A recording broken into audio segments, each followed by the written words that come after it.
시청자 여러분 안녕하십니까? 7시 뉴스 전북 봉효정입니다. 오늘은 얼음이 녹아 물이 된다는 절기 우수인데요. 모처럼 추위가 풀려서 낮 동안 포근했습니다. 주요 소식 힘차게 출발합니다.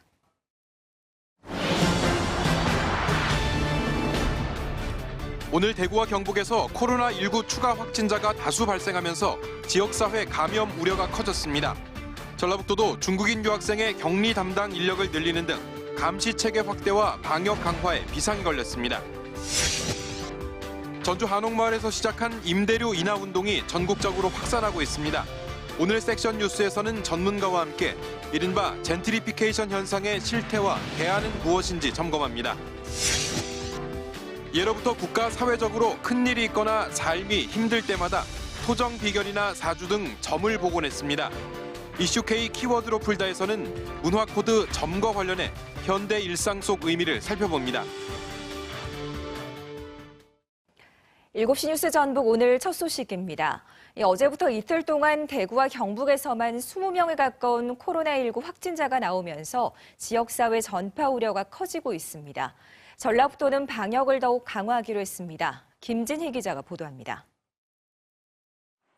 대구에서 60대 여성이 코로나19 확진 판정을 받은 지 하루 만에 20명에 가까운 추가 확진자가 나왔습니다. 대부분이 첫 확진자와 같은 교회를 다녔던 사람들이었습니다. 지자체와 의료계 협력해서 지역사회 중심의 대응 체계 준비를 하고 코로나19의 지역사회 전파를 차단하고 국민의 건강과 생명을 보호하는 데 모든 노력을 다할 것입니다. 전북에서는 아직 대구 지역 확진자들과 접촉한 사례는 없는 것으로 파악하고 있지만 혹시 모를 상황에 바짝 긴장하고 있습니다. 전라북도는 발병 초기 전염력이 큰 코로나19의 특성상 지역사회로 확산하는 상황을 염두에 두고 대응 체계를 강화하고 있습니다.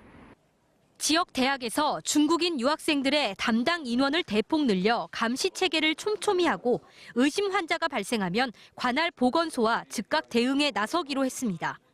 유학생들의 출입국 정보와 자가 진단 앱에 입력된 정보도 각 대학이 직접 확인할 수 있도록 했습니다. 최근 감염 경로를 알 수 없는 확진자가 잇따라 나오면서 감염원의 외부 유입을 막고 접촉자 중심으로 관리해오던 기존 방침을 바꿔 감염원을 조기에 발견하는 데 집중하기로 했습니다.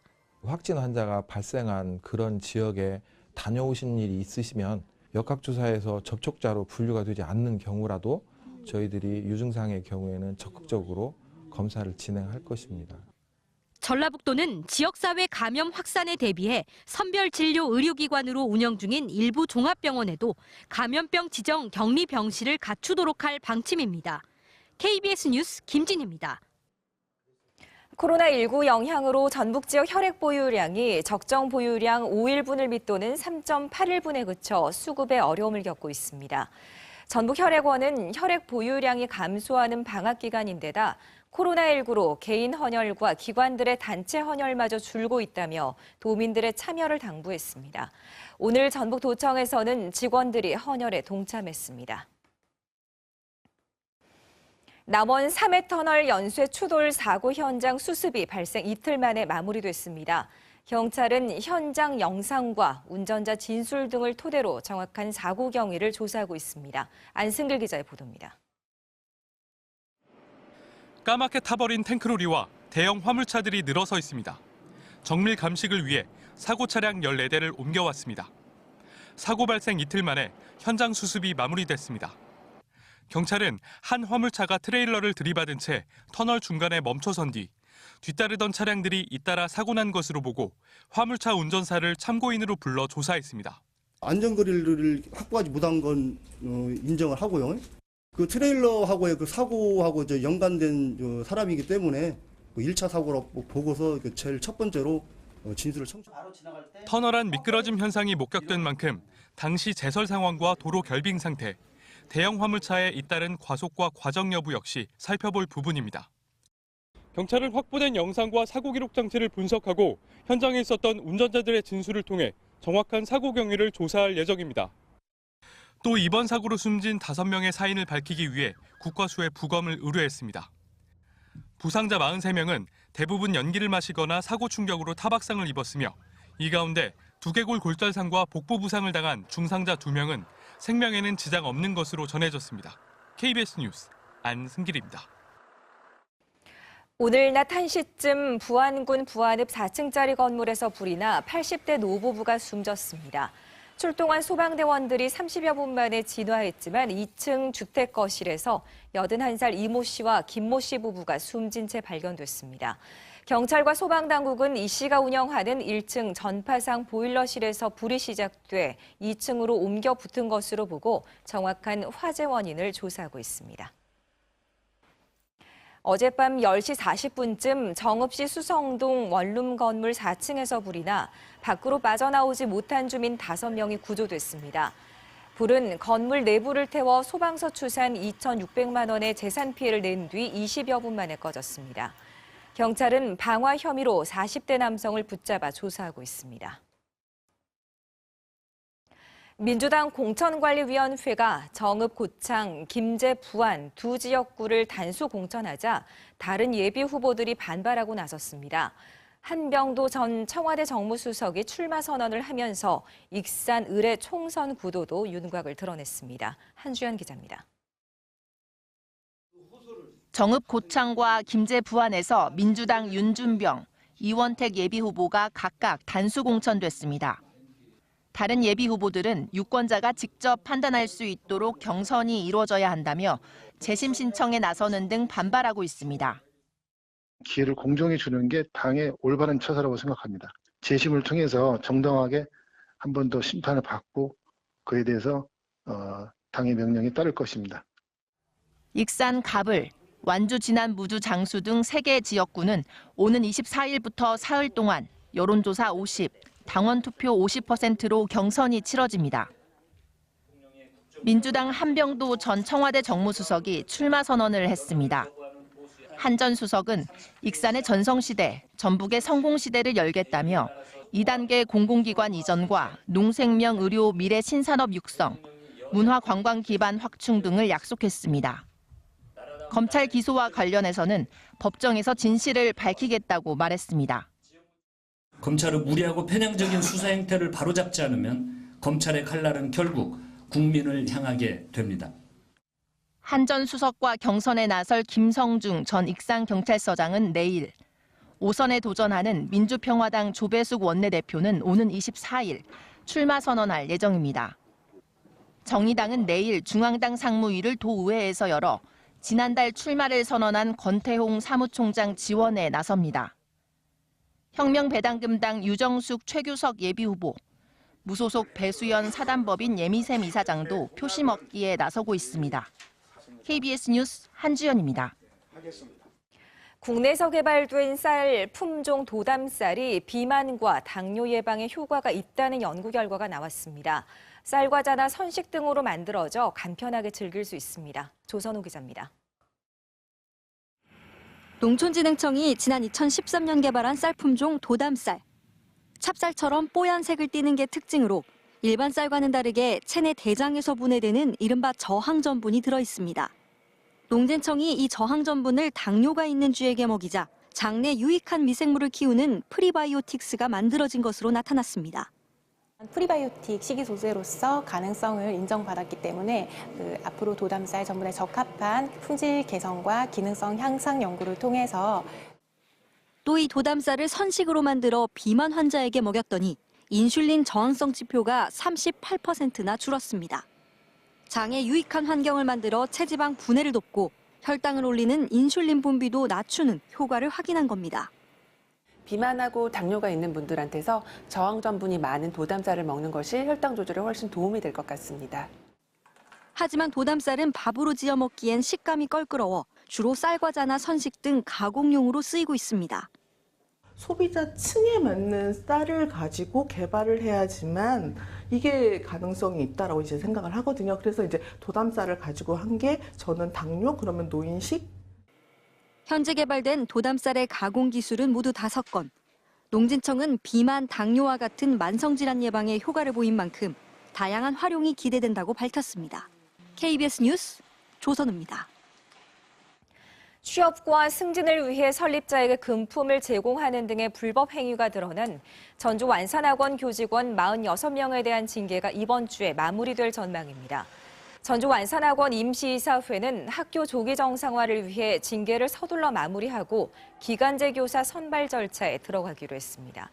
전북교육청은 전주 완산학원에 대한 감사를 벌여 교직원 46명의 불법 행위를 확인하고 이 가운데 43명에게는 정직 이상 중징계를 학교법인에 요구했습니다. 전주지법은 지적장애 여성을 수차례 폭행해 숨지게 한 뒤 시신을 유기한 혐의 등으로 기소된 28살 A씨와 30살 B씨에게 각각 징역 30년, 징역 20년을 선고했습니다. 또 사례를 방조하고 시신 유기를 도운 혐의 등으로 기소된 C씨에게는 징역 7년, D씨에게는 2명에게 징역 1년에 집행유예 2년을 선고했습니다. 이들은 지난해 8월 익산 시내 원룸에서 지적장애 여성을 폭행해 숨지게 한 뒤 시신을 경남 야산에 유기한 혐의 등으로 기소됐습니다. 전북평화회의는 오늘 전북도청에서 기자회견을 열고 지난해 150회가 넘는 한미연합훈련이 진행됐고 미군의 무인정찰기 배치와 사드기지 공사계획 등이 뒤따르고 있다며 군사행동과 평화는 양립할 수 없다고 지적했습니다.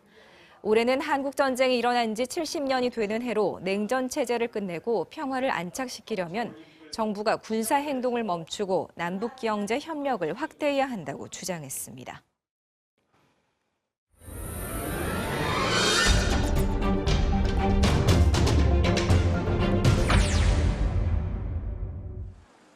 전주 한옥마을의 중심 태조로입니다. 근처 상가를 찾아가 봤습니다. 4년 전 400만 원이었던 한 달 임대료가 최근 800만 원으로 2배나 올랐습니다. 주인이 주변 시세가 올라가니까 같이 올리는 그런 원리. 갑자기 이제 임대 기간 끝나니까 가격을 올려버리니까 저희는 나가기도 어렵고 하니까 억지로 하는 거죠. 젊은 층들이 많이 찾는 갱리단길. 한산했던 구도심에 유동인구가 늘면서 임대료 상승에 몸살을 앓고 있습니다. 상인이 높은 임대료를 버티지 못한 채 나가버려 이렇게 비어있는 점포를 구도심 곳곳에서 쉽게 발견할 수 있습니다.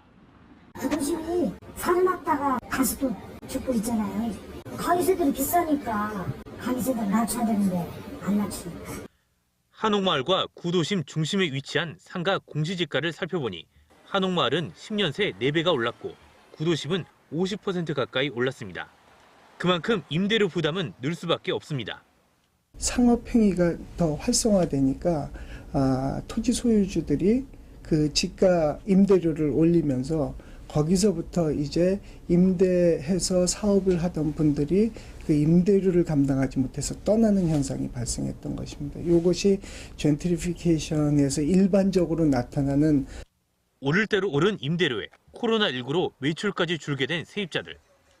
고통 분담을 내세운 일부 건물주들의 자발적인 임대료 인하 움직임에 조금은 부담을 덜게 됐습니다. 10%밖에 못 해줘서 좀 미안한 감도 있긴 한데 그래도 그것만으로도 또 고맙다고 하시니까 저도 같이 기쁘고. 한시적이긴 하지만 한옥마을에서 시작된 임대료 인하 움직임은 전주를 넘어 경기도 김포와 수원 등 전국으로 확산하고 있습니다. 대통령의 관심과 정부의 지원 노력을 이끌어낸 전주의 착한 임대료 인하가 둥지 내몰림을 막고 건물주와 세입자가 상생하는 바른 임대 문화를 만들어낼 수 있을지 주목됩니다. KBS 뉴스 박웅입니다. 섹션 뉴스 오늘은 경제 분야입니다. 비싼 임대료에 쫓겨나는 둥지 내몰림이 사회적인 문제가 되고 있는데요. 이런 와중에 전주 한옥마을에서 시작된 임대료 인하가 전국적으로 확산하면서 주목받고 있습니다. 박태식 전북대 경제학과 교수 모시고 자세한 이야기 나눠보겠습니다. 교수님 어서 오십시오. 네. 먼저 건물주들의 임대료 인하 일단은 좀 반가운 소식이긴 한데요. 어떻게 좀 풀이를 해야 될까요? 전주 한옥마을에 관광객이 많이 한 1,000만 가량 모였다가 지금 한 20-30% 줄었다고 했죠. 그런데 그런 그 감소 추세에 아시는 것처럼 최저임금 인상도 있고 주 52시간 근무 제약이 또 있기 때문에 경기가 전반적으로 좋지 않았었죠. 거기다가 요즘에 잘 아시는 이제 코로나19 때문에 사람들이 이동을 하지 않아서 그 건물주들 또는 그 영업 장소에 있는 그 상인들이 수입의 감소로 많은 고통을 겪고 있는 그 시점에서 적절한 대처였다 저는 그렇게 평가를 합니다. 네, 맞습니다. 참 어려운 결정인데 세입자들의 고통을 함께 나눈다는 점에서는 높이 평가를 할 수 있지만 일각에서는 너무 늦은 게 아니냐 이런 지적도 있거든요. 네, 그래서 아까 네. 말씀드린 것처럼 그 한옥마을에 관광객이 많이 줄어들었을 때 그때쯤 해서 조금 일찍 시작했더라면 조금 더 그 상인들에게 좀 도움이 되지 않았을까 하는 아쉬움은 있습니다. 네. 그러니까 한옥마을의 관광객은 점차 뭐 늘어나는 추세라고는 하지만 예전만 같지 않거든요. 네네. 그때 일찍 출발했더라면 조금 더 낫지 않았을까라는 마음 가지게 되는데 설명을 해드렸지만 이른바 둥지내물림 젠트리피케이션은 전국적으로도 심각하고 전주 지역도 심각합니다. 어떻습니까? 네, 이 젠트리피케이션 양상이 우리나라하고 외국의 경우는 좀 다릅니다. 아니면 예컨대 미국 같은 경우에는 그 토지가 굉장히 넓기 때문에 젠트리피케이션이 서서히 오는데 우리는 여기서 재개발을 바로 근데 약간 슬럼화되면 바로 재개발해버리는 바람에 네. 굉장히 그 부동산 가격이 많이 앙등하는 그런 잘못된 순환 구조를 가지고 있고 전주의 경우는 초기에 전주의 그 한옥 보존 마을이 이제 한옥 보존 지구로 설정함으로써 그 슬럼화가 되어 있습니다. 슬럼화 된 뒤에 그거를 갖다가 다시 이제 한옥 마을을 다시 재건하면서 젠트리피케이션 생각이 발생을 했는데 네. 좀 아쉬움은 뭐냐면 그동안 여러 가지 좋은 점이 많았겠지만 이 한옥 지구를 좀 더 넓게 하고 그다음에 상업지구와 문화의 그 배치를 좀 더 과밀하지 않게 했더라면 이 젠트리피케이션 정도가 좀 완만하게 되지 않았을까 하는 아쉬움이 있습니다. 네.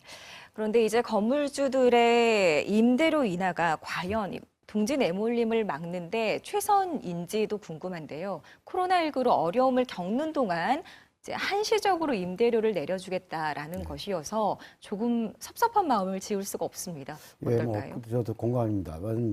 말하자면 지금 그 한시적으로 효과가 있는 것이지 장기적으로는 아마 효과가 그다지 크지 않을 것 같고 또 경기가 어느 정도 회복되고 나면 그 토지의 수요자 또는 건물의 수요자들끼리 경쟁을 해서 가격을 올려버리기 때문에 실질적인 효과는 그다지 크지 않을 것이다 이렇게 생각을 합니다. 네.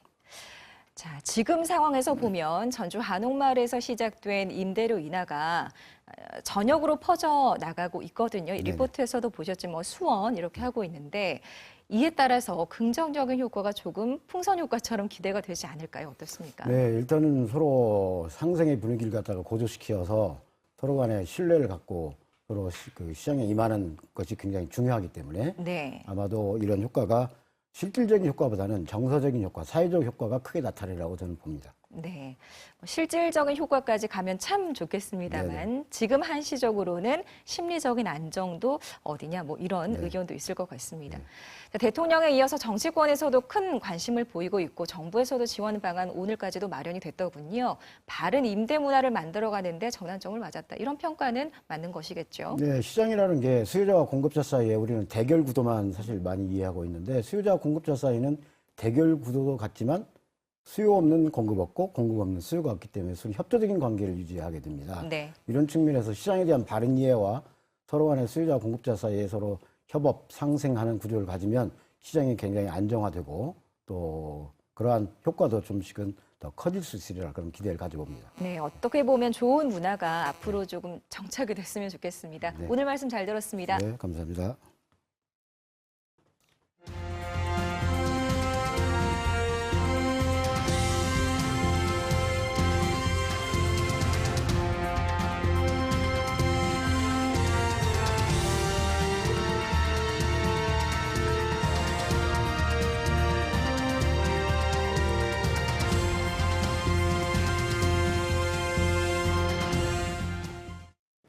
뉴스브리핑 김영철입니다. 다른 지역의 주요 소식 살펴봅니다. 코로나19 확진자가 오늘 오전 15명 추가된 데 이어 오후에도 5명 더 늘었습니다. 이로써 현재까지 확진 환자는 모두 51명입니다. 국내에서는 처음으로 어린이 환자도 나왔는데요. 천효정 기자가 보도합니다. 현재까지 국내 확진자는 모두 51명으로 하루 사이에 20명이나 늘었습니다.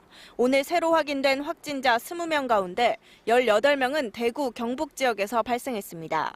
이 가운데 15명은 어제 확진 판정을 받은 31번째 환자와 연관돼 있습니다. 14명은 31번째 환자가 다니는 대구 남구 소재 교회에서, 다른 1명은 병원에서 접촉한 것으로 조사됐습니다. 보건당국은 특히 31번째 환자와 같은 교회를 다닌 사람들이 여럿 확진 판정을 받은 것과 관련해 교회에서 슈퍼 전파가 일어났다고 판단했습니다. 31번째 환자는 증상이 있던 지난 9일과 16일 교회에 2시간씩 방문했고, 증상이 없던 잠복기에도 2차례 교회에 갔습니다. 해당 교회 신도는 9천여 명이며 마지막 방문일인 16일의 경우 460여 명의 신도가 31번째 환자와 함께 예배에 참석했습니다. 이에 따라 보건당국은 교회 내 감염 경로 등을 광범위하게 조사할 방침입니다. 대구 경북 지역 외에서 확진 판정을 받은 2명은 12살 초등학생과 서울 성동구에 사는 78살 한국인 남성입니다. 12살 초등학생 환자는 앞서 15번째 환자와 접촉한 뒤 확진 판정을 받은 20번째 환자의 딸입니다. 20번째 환자가 확진 판정을 받은 뒤 딸도 접촉자로 분류돼 지난 2일부터 자가격리해왔습니다. 정부는 코로나19 확산을 막기 위해 감염이 의심되는 환자는 해외 여행력과 관계없이 의료진의 판단에 따라 진단검사를 받을 수 있도록 했습니다. KBS 뉴스 천유정입니다. 일본 크루즈선 탑승자들이 격리된 지 보름 만에 오늘부터 순차적으로 배에서 내립니다. 배에 남아있는 한국인 8명이 언제 하선할지는 알려지지 않았습니다. 코로나19는 일본 내에서도 확산되면서 확진자가 600명을 넘었습니다. 도쿄 이민영 특파원입니다. 일본 해상에 격리 상태로 정박 중인 크루즈선에서 승객들의 하선이 시작됐습니다. 첫날인 오늘은 500명 정도가 집으로 돌아갑니다. 대부분 일본인 승객입니다. 아직 배에 머물고 있는 한국인 탑승자 8명의 하선 시기는 확인되지 않았습니다. 일본 정부는 오늘부터 순차적으로 하선해 이틀 뒤인 21일까지 모두 하선시킬 방침입니다. 단 코로나19 검사에서 음성 판정을 받아야 합니다. 승무원은 승객들이 모두 하선한 다음 선사 측과 협의해 하선을 진행할 것으로 알려졌습니다. 하선이 시작되면서 자기 나라 승객을 이송하기 위한 행렬도 이어져 캐나다와 호주, 영국 등이 전세기 파견 계획을 밝혔습니다. 크루즈선뿐 아니라 일본 내에서도 코로나19 확진자가 속출하고 있습니다. 지금까지 확진자가 크루즈선 탑승자를 포함해 600명을 훌쩍 넘겼습니다. 중국 외 다른 지역에서 발생한 확진자의 60% 이상이 일본에서 나왔습니다. 수도인 도쿄에서만 22명이 확진 판정을 받았습니다.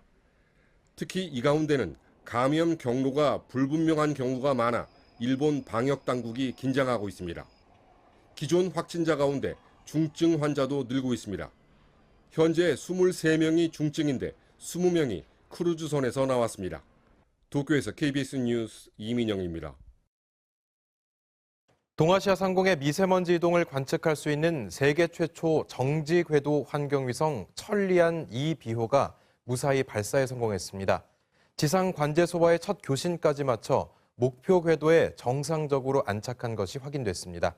이승재 기자입니다. 천리안 2비호가 한국 시간 오늘 오전 7시 18분쯤 남아메리카 프랑스령 기아나 우주센터에서 성공적으로 발사됐습니다. 과학기술정보통신부는 천리안 2비호가 성공적으로 발사돼 호주 야사라가 관제소와 첫 교신에 성공했다고 밝혔습니다. 천리안 2비호는 천리안 1호의 임무를 물려받는 해양환경 관측 위성입니다. 천리안 2비호는 한반도 상공에서 미세먼지와 대기오염 유발 물질을 관측하게 됩니다. 천리안 2비호의 최종 카운트다운은 발사 11시간 23분 전부터 시작됐습니다. 발사 뒤 25분쯤 후에는 발사체가 목표 궤도에 진입했고, 천리안 2비호는 발사 31분 뒤인 오전 7시 49분쯤 발사체로부터 정상적으로 분리됐다고 과기부는 밝혔습니다. 발사 뒤 37분 뒤인 7시 55분 호주 야사라과 관제소와 첫 교신에 성공했습니다. 목표 궤도에 들어선 천리안 위성 2비호는 2-3주 뒤면 36,000km 상공 정지 궤도에 진입해 앞으로의 임무를 준비하게 됩니다. 오는 10월부턴 천리안 2비호는 적조와 녹조 등 해양 환경 정보를 한반도에 보낼 계획입니다. 내년부턴 미세먼지 같은 대기 환경 정보를 관측해 한반도에 제공할 예정입니다. KBS 뉴스 이승재입니다. 민주당 정재호 의원이 현역 의원 가운데 두 번째로 4.15 총선 공천에서 탈락했습니다.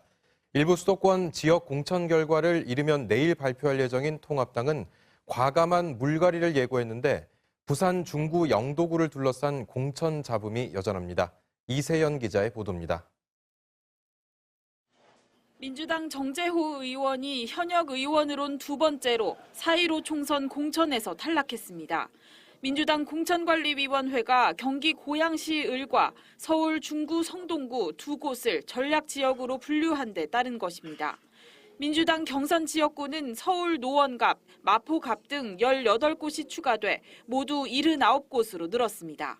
몇 분이 더 용단을 내려줄 걸로 예상이 되기 때문에 최소한도 20%가 넘는 현역 의원들이 이번 총선에 참여 안 하실 것 같습니다. 금태섭 의원 지역구에 표적 경선 지정 논란이 일고 있는 가운데 김혜영 최고위원은 금의원 지역구에 도전 의사를 밝힌 김남국 변호사를 향해 정치의 영역에서 청년 정치를 실현해왔는지 되물어보시길 바란다고 말했습니다. 미래통합당 공천관리위원회는 오늘로 예정됐던 대구 공천 신청자에 대한 면접 심사를 연기했습니다. TK 의원들 용퇴 포석이라는 해석에 대해 공관위 관계자는 그런 의미를 전혀 배제할 수 없다고 밝혔습니다. 또 수도권 지역에서 과감하게 쳐낼 사람은 쳐낼 것이라고 예고했습니다. 발표할 사람들은 좀 있어요. 있는데 시간적으로 좀 가능할지. 부산 중구 영도구를 둘러싼 당내 갈등은 여전합니다. 출마를 희망한 이현주 의원을 향해 김무성 의원이 전략 공천 땐 지역 표심이 분열될 것이라 말한 데 이어 장제원 의원은 부산 전체에 바람을 일으키기 위해 지역구를 내놓으라 하는 건 오만하고 교만하다고 말했습니다. 바른미래당 손학규 대표는 안철수계 등 비례대표 의원 9명의 이른바 셀프 제명은 불법이고 이들의 당적 변경은 원천 무효라고 밝혔습니다. KBS 뉴스 이세연입니다.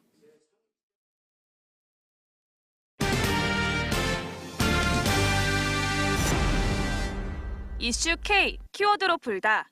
오늘의 키워드는 점입니다. 해마다 이맘때면 자신의 한 해 운세를 점치는 사람들이 많습니다. 요즘처럼 사회 국가적으로 큰 일이 생기거나 살림살이가 힘겨워질 때면 사람들은 무언가에 의지하고 싶어진다는데요. 재미로 보거나 삶의 위안을 얻고자 보는 점. 과연 우리에게 점은 어떤 의미일까요? 한 개인이나 한 집단의 그 미래를 알 수 없잖아요. 그럴 때 내가 이 일을 할 때 성공할까 실패할까, 일을 해야 할까 말할까, 이런 것들을 그 어떤 일종의 신탁이죠. 그 어떤 방법에 의해서 묻는 걸 점이라고 그래요. 점은 크게 무속인들이 보는 신점과 음양오행을 바탕으로 운명을 들여다보는 사주 명리학으로 나눌 수 있는데요. 사주 명리학은 특히 학문으로 인정받아 조선시대 과거시험 과목으로 채택되기도 했습니다. 잡과들, 요즘은 중인 잡과는 기술직이야. 네. 음양과가 있어요, 음양과. 음양오행에서 천문, 지리, 명과. 명과는 주로 그 점을 통해서 사주나 별점이나 이걸 통해서. 최근에는 명리학을 취미로 공부하는 사람도 적지 않은데요. 자아성찰은 물론 더 나은 삶의 지혜를 깨닫기 위해서랍니다. 지구상에 존재하는 모든 만물들의 기운과 또 인간들, 사람들의 운명을 풀어낼 수 있는 것이 사주 명리학이다. 이 모임은 벌써 3년째. 일주일에 2차례 모여 음양오행의 이치를 배우고 있습니다. 공부를 하면서 굉장히 좀 제가 자아성찰을 하는 그런 기회가 된 것 같아서 도움을 많이 받고 있습니다. 미지의 내일을 예측해보는 점.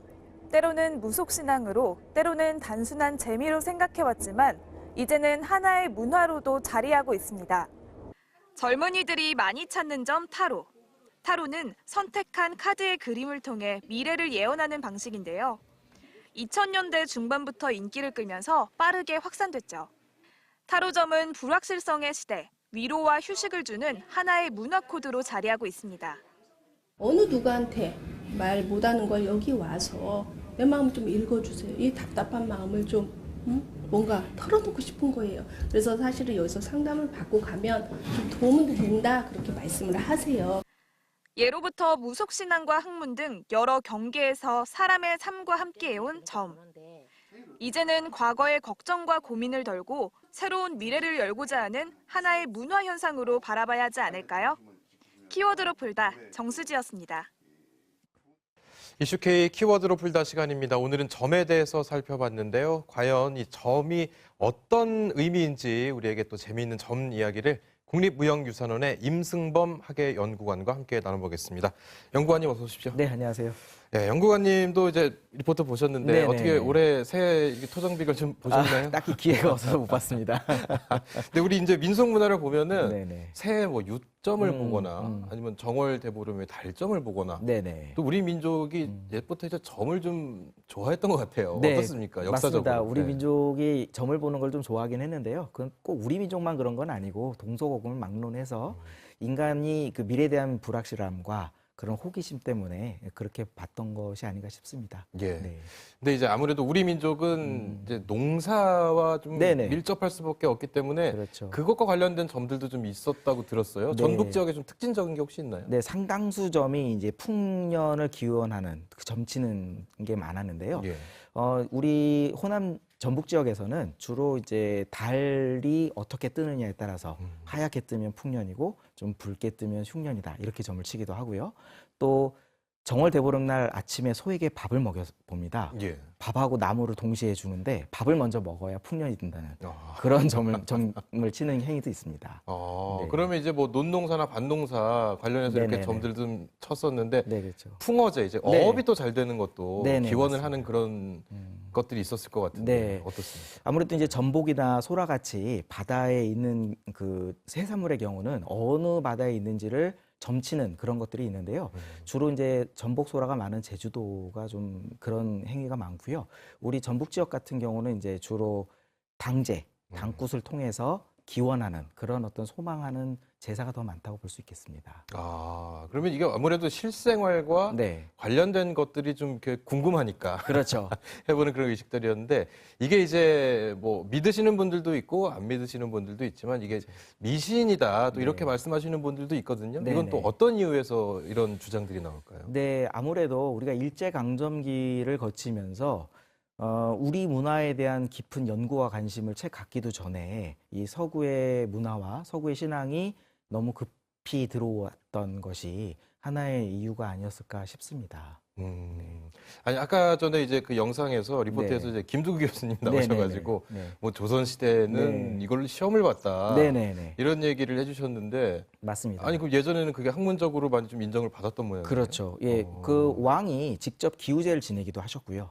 가장 대표적으로 세종대왕께서 경회루에서 기우제 지냈다는 기록이 조선왕조실록에도 있습니다. 예. 네. 근데 지금은 이제 우리 굿 문화 있잖아요. 네. 우리 지역을 대표하는 문화인데 이게 이제 보존해야 될 학문이다. 네. 또 이렇게 조명을 받고 있어요. 이거는 네. 어떤 게 있나요? 아무래도 우리 전북 지역 같은 경우는 위도 띠배놀이라고 부안군 위도면 대리마을에 풍어제가 남아 있습니다. 예. 이미 국가무형문화재로 지정돼서 많은 이제 보호를 받고 있고 관심을 갖고 있는데 조금 더 우리 지역민들 좀 관심을 가져주셨으면 하고요. 또 그 앞에 격포에 수성당이라고 있어요. 이건 이미 삼국시대 제사터로 발굴 결과 알려졌습니다. 예. 근데 지역 주민들이 아직까지 잘 그 신앙을 전승하고 계신데 그거에 대한 관심과 보호는 아직 없어요. 그래서 이제 그런 그 지원이 좀 더 필요하지 않을까 이런 생각을 하고 있습니다. 예, 다행히도 아직까지 계속해서 전승해 내려오고는 있지만 네네. 이걸 좀 더 체계적으로 할 수 있는 단계는 그렇죠. 아직 아니군요. 그렇습니다. 근데 우리나라 무속에서 보면은 장군을 모시는 네. 굿 이게 좀 많아요. 네. 뭐 최영 장군이라든지 그렇죠. 뭐 임경업 장군이라든지 네. 이건 무슨 따로 이유가 있을까요? 아무래도 그 장군이라고 하는 그 지위가 그 드러내는 성격과 관련이 있을 것 같습니다. 왜냐하면은 아무래도 강력한 힘이 있다고 생각을 하니까 사후에도 그 힘이 남아 있을 거라고 생각을 해서 신이 되는데요. 아무 장군이나 다 신이 되는 것은 아니고요. 억울한 죽음을 맞이한 최고의 권력이 있었던 그런 장군이 나중에 신이 됩니다.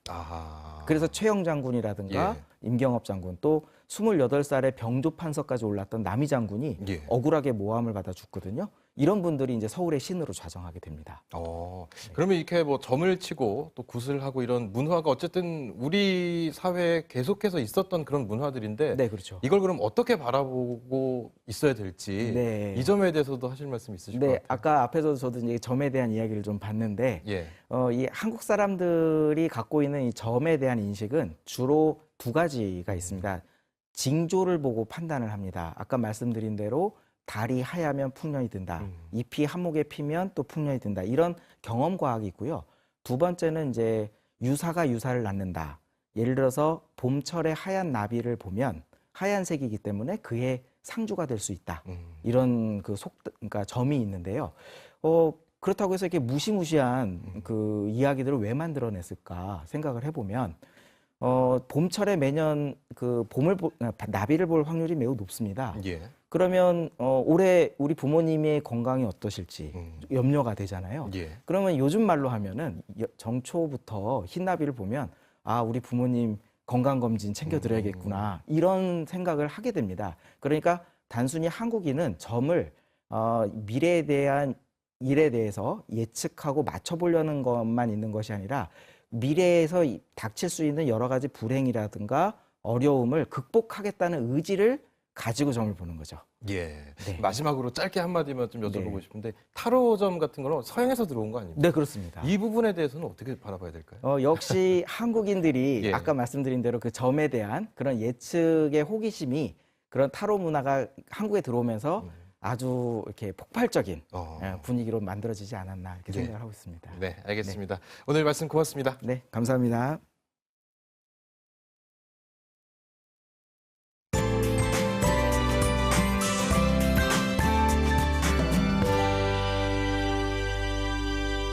절기 우수에 맞춰 봄이 한 걸음 다가오고 있습니다. 오늘 대부분 지역이 10도 안팎까지 오르면서 포근했는데요. 내일은 오늘보다 기온이 더 오르겠습니다. 내일 전주는 0도에서 출발해 오늘보다 4도가량 높겠고요. 모레 금요일에는 15도까지 오르겠습니다. 다만 모레 늦은 밤 서해안부터 비가 시작돼 전 지역으로 확대되겠습니다. 워낙 많은 눈이 내렸던 터라 아직 길이 미끄러운 곳들이 많은데요. 게다가 오늘 밤부터 내일 아침 사이에는 가시거리 1km 미만의 안개가 끼는 곳이 있어 교통안전에 유의하셔야겠습니다. 다음은 자세한 내일 날씨입니다. 내일 하늘에는 가끔 구름이 많겠습니다. 내일 아침 기온은 익산 영하 2도, 그 외 서해안 대부분 영하 1도 안팎으로 오늘보다 높게 출발하겠고요. 동부 내륙의 아침 기온은 진안과 장수, 임실이 영하 4도, 무주는 영하 3도가 예상됩니다. 한낮 기온은 대부분 지역이 12도 안팎까지 오르면서 낮과 밤의 기온차가 크겠습니다. 바다의 물결은 서해남부 먼바다에서 최고 1m로 잔잔하겠습니다.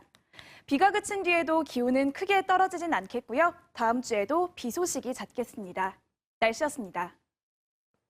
국내 기술로 개발한 정지 궤도 위성 천리안 2비호가 오늘 오전 기아나 우주센터에서 발사됐습니다.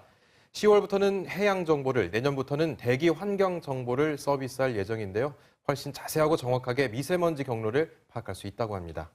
네, 우리 지역의 미세먼지 농도 차츰 나아져야 할 텐데요. 시민들의 자발적인 노력이 더해져서 갈수록 심해지는 미세먼지에 효과적인 대응이 가능하길 기대해 보겠습니다. 내일 다시 뵙겠습니다. 고맙습니다.